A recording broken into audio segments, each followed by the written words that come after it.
अच्छा तो विद्यार्थियों आज हम जो मीठे पानी की जो राजस्थान की मीठे पानी की जो झीलें पड़ रही तो उनके अंदर जो मीठे पानी की झील में है नक्की झील।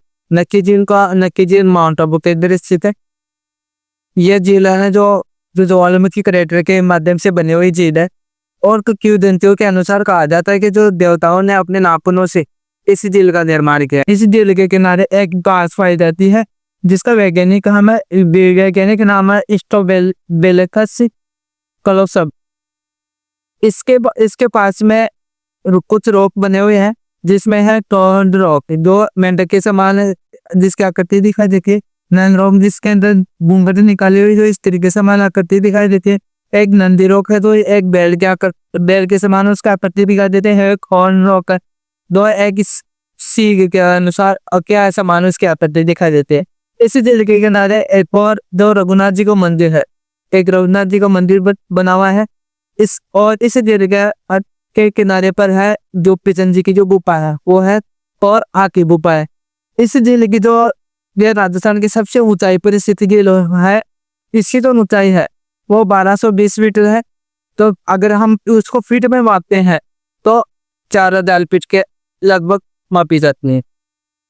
तो हम पढ़ रहे हैं आना सागर झील और पाई सागर झील। आना सागर झील का निर्माण किसने करवाया था? आना सागर झील का निर्माण करवाया था अर्णोराज ने। यह कब करवाया था? 1137 ईस्वी के अंदर। ये झील आखिर क्यों प्रसिद्ध है इसके बारे में ये आपको ये आना सागर झील भी एक तरफ है दौलता उद्यान। इस झील के एक किनारे पर है दौलत उद्यान को सुभाष उद्यान के नाम से भी जाना जाता है। इस दौलत उद्यान का निर्माण किसने करवाया था? इस दौलत उद्यान का निर्माण जहांगीर के द्वारा किया गया था। इसी के साथ में जहांगीर ने एक चश्मा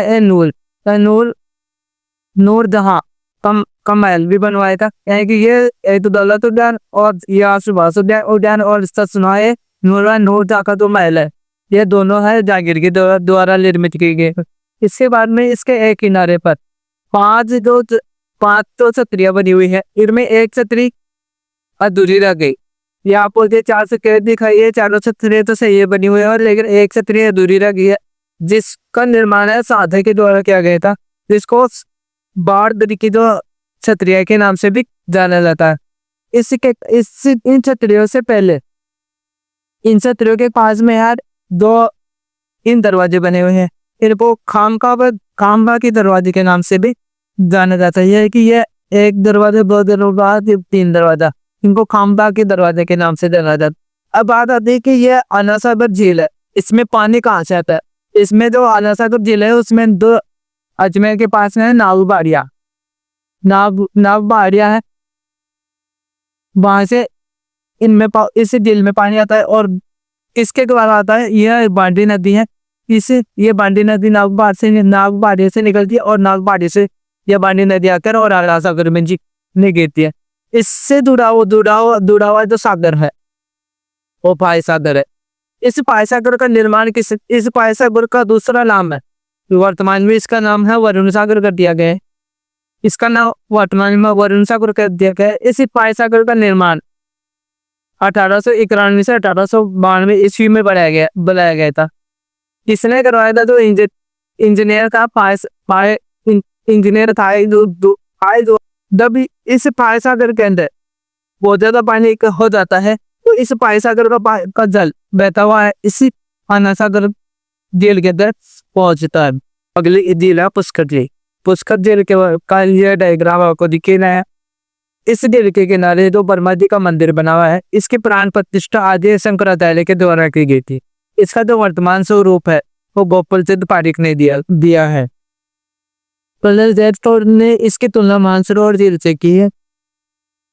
इस झील के किनारे 52 घाट बने हुए हैं जो मंडोर के जो राजा थे नाहर राव उन्होंने यह 52 घाट बनाए थे।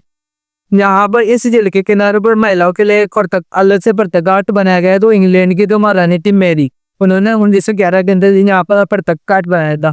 कालिदास के द्वारा यहाँ पर हम इसी झील के इसी जो पुष्कर झील है इसी झील के किनारे कालिदास था, उन्होंने अभिज्ञान शाकुंतलम की रचना की थी।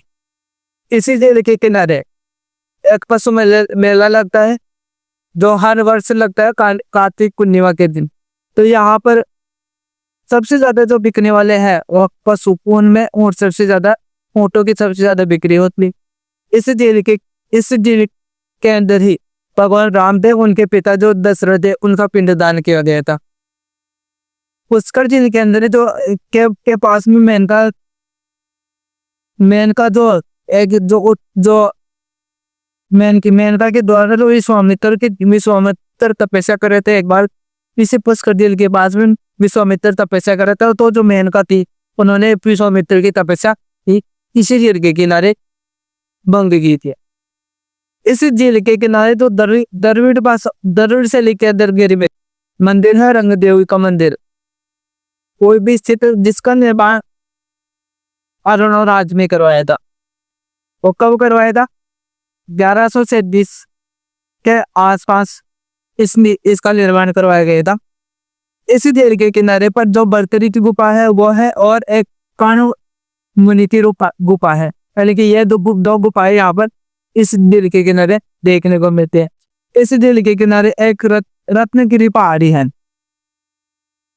उस पहाड़ी के पास में सावित्री मंदिर बना हुआ है, वो भी यहाँ पुष्कर झील के पास में ही स्थित है। इस झील को, यह राजस्थान की एक मीठे पानी की प्राकृतिक झील है। कहा जाता है कि इस झील का निर्माण ब्राह्मणों ने अपने सुख सुविधाओं के लिए कराया था। लेकिन वास्तविकता यह है कि यह एक ज्वालामुखी से निर्मित जो काला डेरा होता है, उससे निर्मित ये झील है। इस झील के उपनाम इस प्रकार से है, जिसमें तीर्थों का मामा भी कहा जाता है। इस झील को तीर्थराज भी कहा जाता है, कोंकण तीर्थ के नाम से भी जाना जाता है, 52 घाट झील के नाम से भी जाना जाता है, प्रयागराज का गुरु भी इस झील को कहा जाता है, और अर्धचंद्राकार झील है, जिसमें यह अर्धचंद्राकार आपको यह आकृति दिखाई दे रही है। अच्छा, तो विद्यार्थी, ये वीडियो आपको अच्छा लगे लाइक करना, शेयर करना और ज्यादा से ज्यादा सब्सक्राइब करना। धन्यवाद।